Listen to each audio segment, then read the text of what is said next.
The very first trailer for Spider-Man Far From Home just dropped, and fans got a much better idea of what the sequel to Homecoming will feature. We got our first look at Mysterio, we saw 2 brand new Spidey suits, we saw Nick Fury taking a keen interest in Spider-Man, and oh yeah, Aunt May is still smoking hot, which is not something I ever thought I'd say. But there were also no sign of the Avengers, leading a lot of people to speculate exactly when is this all taking place, before the events of Infinity War or after? What's up guys, Chris Killian here, and we're asking, where does Spider-Man Far From Home fit into the MCU timeline?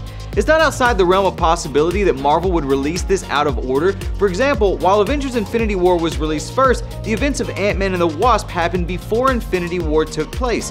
It's weird because the Far From Home trailer really doesn't give us a definitive answer either way. On one hand, if Far From Home happens after the finger snap of doom, then it's really a terrible sign of what's to come for the Avengers following Endgame. There's no sign or mention of the Avengers at all. In fact, Happy tells Peter he's all alone, though this could be a logistics situation since Spidey is in fact far from home, and he's possibly alone because there's simply no Avengers nearby. But it's also not a good sign that Happy is dropping off a giant donation from the Stark Relief Fund with a check signed by Pepper Potts. While Tony Stark might just be too busy to do this himself, it's also highly possible that Tony doesn't survive the events of Endgame, which is why he doesn't make an appearance here. However, my personal feeling is that Far From Home happens before the events of Infinity War rather than after. If this were the case, it seems logical to think that Spider-Man would have been wearing one of his new suits at the beginning of Infinity War, specifically the red and black one. It stands to reason that his new black and red suit gets destroyed somehow in Europe during his battles against Mysterio and the Elementals.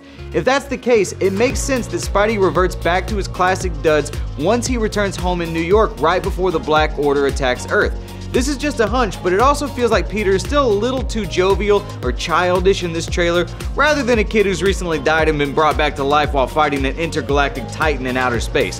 What do you guys think? Does Far From Home happen before or after Avengers Infinity War and Endgame? Let me know in the comments or tweet me at Chris Killian, and keep it locked on Comicbook.com for all the latest Spider-Man news.